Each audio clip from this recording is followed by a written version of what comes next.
Welcome back. I'm Michael Bull, and this is America's Commercial Real Estate Show. This segment is brought to you by CommercialAgentSuccess.com. If you're a commercial real estate agent, you do want to check that out. Today we're talking about restaurants, and specifically the future of restaurants. I have Robin and Eric Gagnon with me, and they are principals with We Sell Restaurants. And before the break, we were talking about the disruptors and things going on with restaurants, but there's also a lot of opportunities, right? Where are some opportunities in the restaurant world today? Well, I think one of the biggest opportunities today, Michael, we talked about different segments of the business, fast casual, getting very, very crowded. The opportunity for a buyer today especially is in a franchise resale market, because we have so many people, especially millennials, they are pushing forward and very interested in owning a business. And on the other hand, they come out of a legacy families who have owned businesses for a period of time are ready to sell them. So we've got pressure from baby boomers. 10,000 a day are retiring every day from now until 2035. They all have businesses that they want to sell and turn over. And then we've got this very interesting dynamic with franchise resales. And franchises, if you think about it, franchises were born on the back of the interstate highway system in America, so that someone could have a consistent experience from exit to exit to exit, and that really built up these brands so that the same quality would be present in every single restaurant. So that happened in the 50s, and those people grew up, expanded, realized how great it was to be a Taco Bell or a Dunkin' Donuts or a McDonald's franchisee, and they grew more units. Then they in turn passed those to their children, who also grew up very wealthy and enjoyed the benefits of these great businesses. Now they are ready to pass the torch, and who are their children? Millennials. And millennials are maybe not so interested on the one hand in being in the restaurant business. So that's creating all this turnover. So I would say one of the greatest opportunities for people today is to buy a franchise resale. The other thing about a franchise resale that folks really like is the fact that there is security in the brand name, an understanding of the market. It's already established. So there's a track record, and there's also earnings. So it kind of is the best of both worlds. If you're a little bit risk averse, it kind of fits a really good lane for you as a buyer. Yeah. And what about some opportunities for operators? What are some tips? What do we need to think about if we're running a restaurant today? It's a good question. I mean, I think one of the things that the game is changing a little bit, on the operators. I mean, in the past, you had to be a great operator, how to run the restaurant and how to make sure people are covered the shifts, get great service, waiters, great kitchen staff, everything. And nowadays that's important. But the key to the game now is sales. Survival. You got to be a salesman. Yes, you got to be, exactly, and you got to go to the street. It's not just like putting an ad on social media or put a billboard on the interstate. It's really about you inviting. I mean, look at social media. It's about connecting with people. They want to know your story. I'm not going to the restaurant anymore because it's the name. I'm going there because, hey, I know Michael, and he's got 2 kids just like me, and they play soccer together, and I want to support Michael. Mm-hmm. Whether it's a McDonald's or a Burger King or whatnot. So I think the opportunity is in sales, but the skill set of most restaurateurs is in operations, and landlords have been seeking operators, and they're missing totally on that sales aspect that will guarantee, I would tell you right now, I would guarantee restaurateur survival if they focus on sales right now. Yeah, well, that's key. One of the things that I wanted to ask you guys about having experts here is kind of the second string locations. I go to a few restaurants that are pretty high quality, and the owners are there and there's great service, but if you looked at the real estate location, you go, no way. I mean, it's in the back, around the corner, it's not that, but they do well. Is that an opportunity for some restaurants?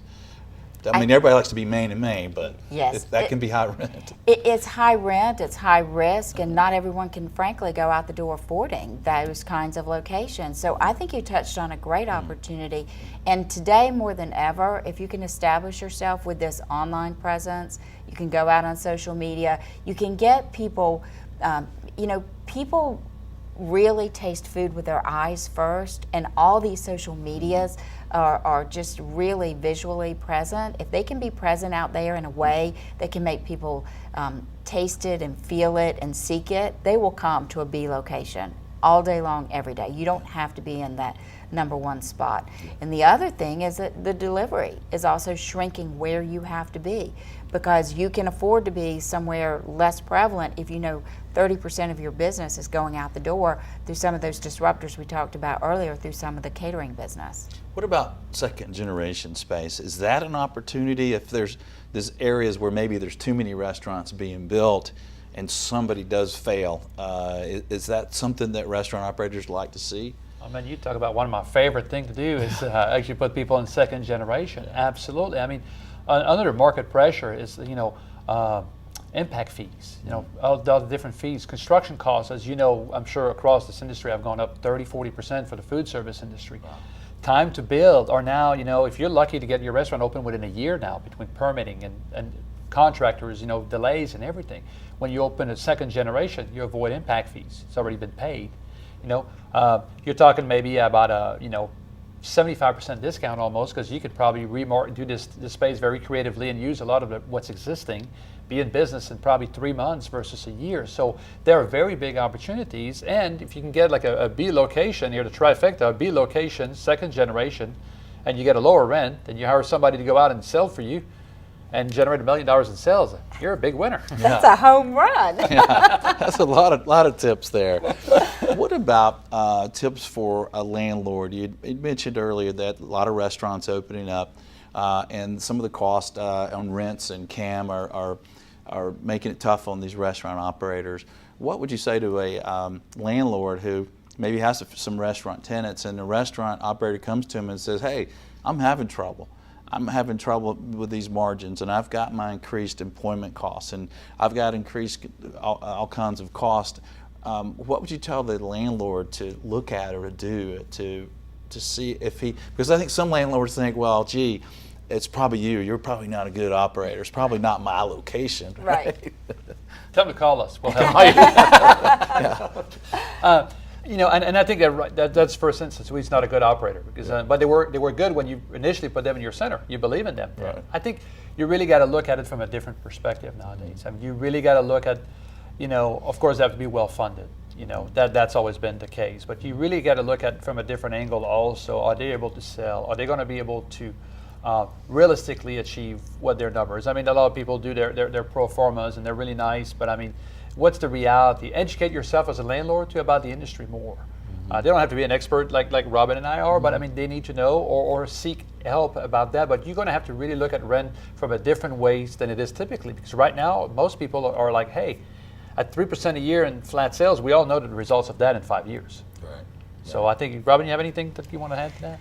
Well, I think that when a tenant comes to you and they're having that frank discussion, figure out a way to partner, because this could be a very short-term situation. I mean, we talked about sales could turn around for the restaurant industry in 60 days or 6 months, because there is renewed consumer confidence and there is great spending out there and people are making money in the stock market.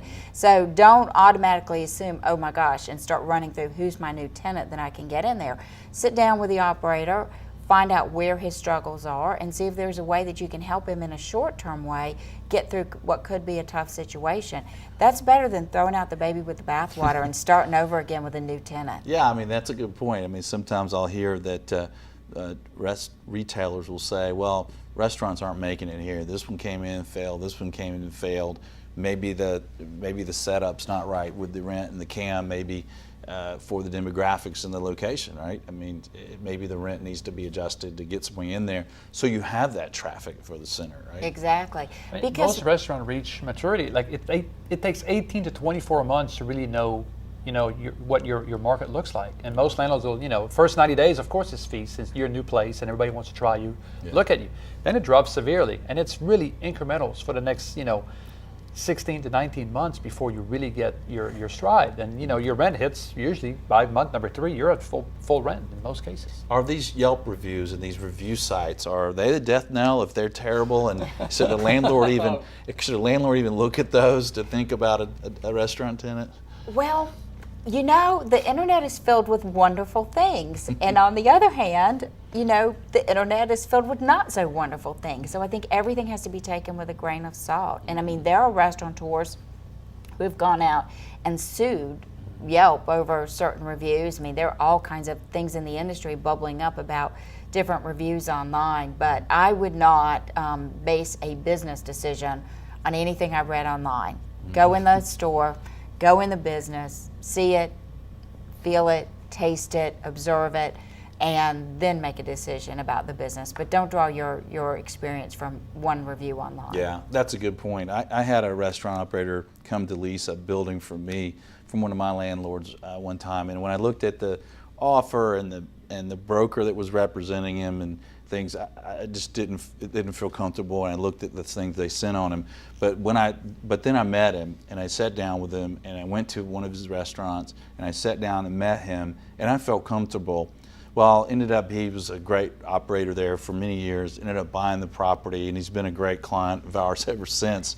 But if I hadn't went to meet him, I Right. wouldn't even lease to him. Exactly. So you need to really sit down and see who you're dealing with. Well, we've lost that. It's all online now. Why aren't you guys here? Shouldn't we just be doing this online? Well, and I tell you, people forget that the restaurant industry, it is the most basic of human.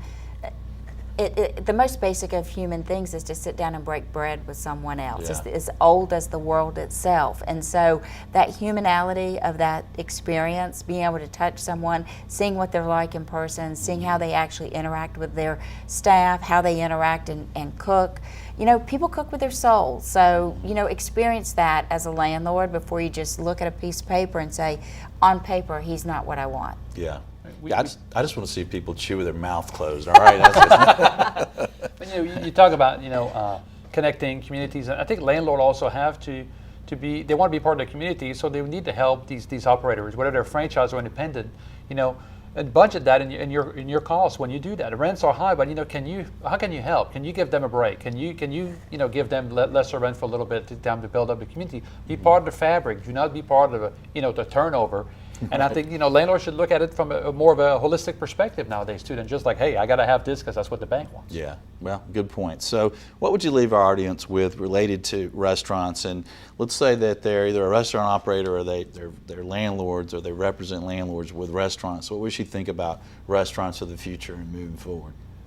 You know, the restaurants industry, despite all the different challenges thrown at it this year, last year, 10 years ago, it always prevails because it's something that's close to our hearts.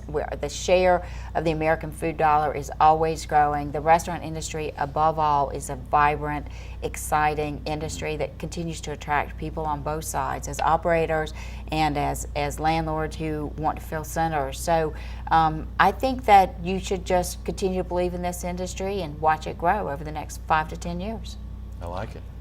I think if you're an operator, a couple of things.